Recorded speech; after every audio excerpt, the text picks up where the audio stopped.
أعوذ بالله من الشيطان الرجيم.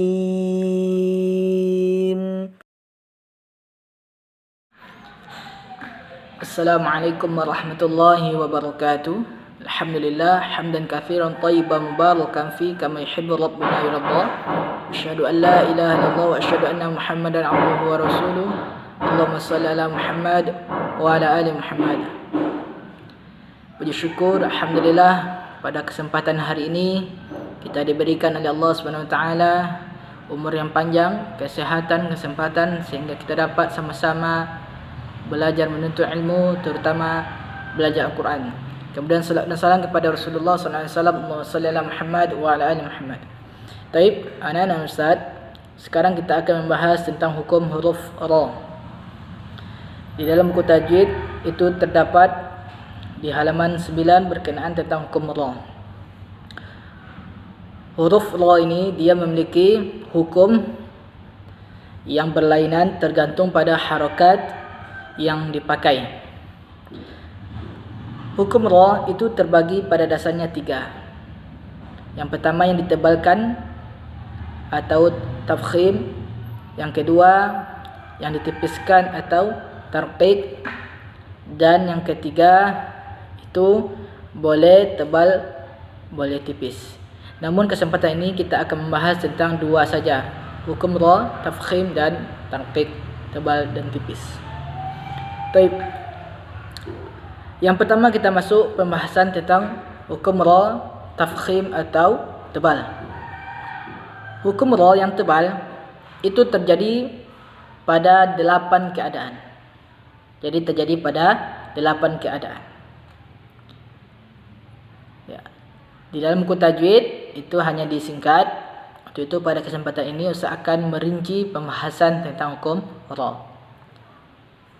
Keadaan yang pertama yaitu huruf ra yang berharakat fathah. Huruf ra berharakat fathah. Jadi setiap huruf ra yang berharakat fathah maka dia dibaca tebal. Dibaca tebal. Cara menyebalkan huruf ra, ya, bunyi tebalnya huruf ra kita ketahui dulu makhrajnya dari mana. Huruf ra itu dia makhrajnya berada pada ujung lisan. Ujung lisan. Dia ke belakang daripada nun. Pada nun.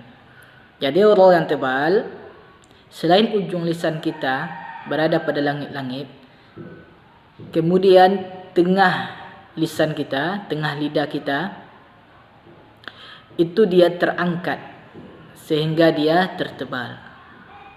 Tetapi yang tipis, tengah lisan itu tidak terangkat sehingga dia suara tipis, tidak seperti terangkatnya huruf ra yang tebal.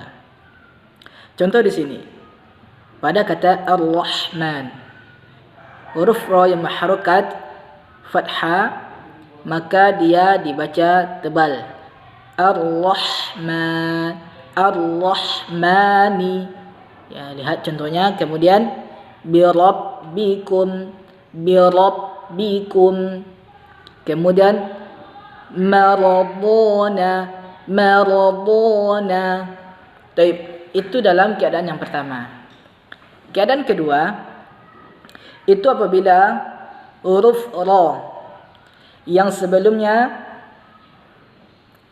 huruf ra sukun yang sebelumnya berharakat fathah.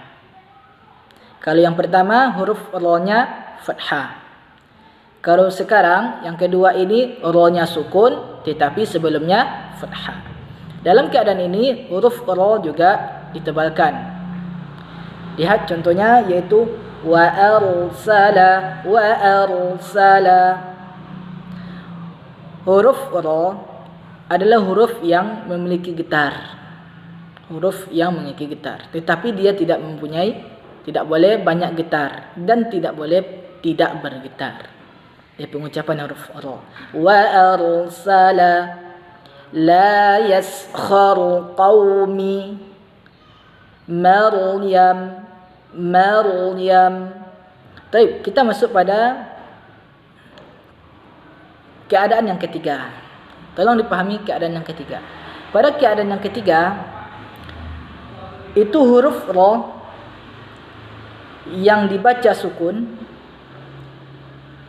Huruf ra yang dibaca sukun karena kita waqaf atau berhenti. Jadi ra asalnya tidak sukun, tetapi kita mensukunkannya asal karena kita ingin berhenti. Jadi ra kita sukunkan karena mau berhenti. Kemudian sebelumnya huruf yang sukun. Jadi ra-nya kita sukunkan. Sebelum ra lagi hurufnya sukun. Namun dia tidak boleh sukun ya. Dan setelah sebelum ya itu lagi, sebelum sukun lagi, itu harus berharokat fathah. Ini keadaan ketiga. Ra-nya sukun karena kita waqaf. Kemudian sebelumnya sukun lagi, tetapi dia tidak sukun ya. Dan sebelumnya lagi dia berharokat fathah. Kita lihat contohnya pada kata innal amru. Amru, ra kita sukunkan. Ya, asalnya amro. Karena kita mau berhenti pada ra, kita lihat sebelumnya adalah huruf sukun juga, tetapi tidak sukun ya. Dia sukun di situ, sukun mim. Kemudian kita lihat lagi sebelumnya, yaitu berharakat fathah. Makanya ra di situ dia ditebalkan. Amru. Pengucapannya dia sama lamanya mim, baik ketika kita sukunkan ra maupun kita waqafkan. Sama. Amru, amru, amru, amru. Baik. Kita lihat contoh selanjutnya. Al-hasyru. Al-hasyru. Pada kata al-hasyru, ketika kita sukunkan ra-nya, maka kita lihat lagi sebelumnya juga sukun. Sukunnya tidak ya. Kemudian kita lihat lagi sebelumnya harokatnya fathah. Maka dalam keadaan ini dia ditebalkan. Hasyru, hasyru. Tidak, jangan cepat. Hasyr, bukan hasyr, tapi dia hasyru, hasyru. Kita hanya menghilangkan harokat pada ra. Kemudian contoh yang ketiga, wal asru, wal asru. Ini keadaan yang ketiga. Nanti keadaan ketiga ini sama dengan keadaan yang keenam. Ya. Kita masuk yang keempat. Keempat ini sama dengan yang pertama. Perbedaannya kalau pertama fathah, yang keempat ini ra yang berharakat dhammah.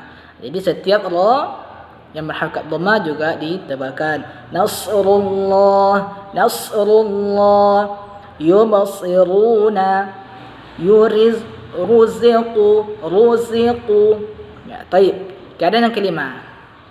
Huruf ra yang sukun sebelumnya berharakat dhammah. Dia sama dengan yang nomor 2 tadi, keadaan yang kedua. Perbedaannya di mana harokat. Kalau nomor 2 fathah, sedangkan nomor 4 dhammah. Kita lihat ya. Contohnya faman yakfur bit-taghut. Fu ya, dhammah sebelum ra. Fur bit-taghut. Zurqum atau di situ zurtum. Kemudian wa qur'ana, wa qur'ana.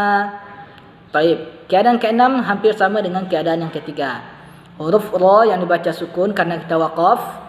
Kemudian sebelumnya huruf yang bertanda sukun yang didahului huruf yang berharakat dhammah. Kalau tadi harokatnya fathah, sekarang dhammah. Contoh, wala yuridu bikumul usr. Ra kita sukunkan karena berhenti. Sebelumnya huruf sukun, yang sebelumnya lagi hurufnya berharakat dhammah. Dalam keadaan ini juga ditebalkan. Hur, khusr. Kemudian yang ketujuh, huruf ra sukun yang sebelumnya ada huruf hamzah wasl. Di dalam Al-Quran Terutama cetakan Timur Tengah, hamzah wasal itu bisa kita lihat di atas alif itu biasanya dibuat kepala sad. Yang mana hamzah wasal ini dia tidak memiliki harokat. Di dalam penulisannya tidak ada memiliki harokat. Contoh kita lihat amir tabu. Asalnya mir.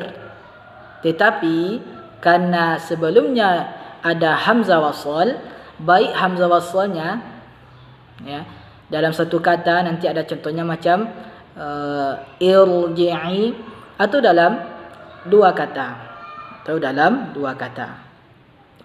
Di sini contohnya amirtabu, alladhirtabu, warka'u.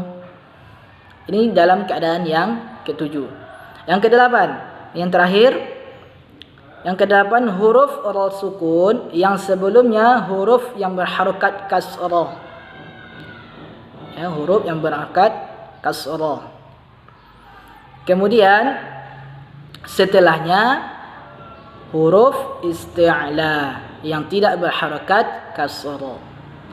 Huruf ra-nya sukun, kemudian sebelumnya berharakat kasrah, namun setelah huruf sukun itu huruf isti'la. Huruf isti'la ini adalah huruf yang tebal, yang ada 7.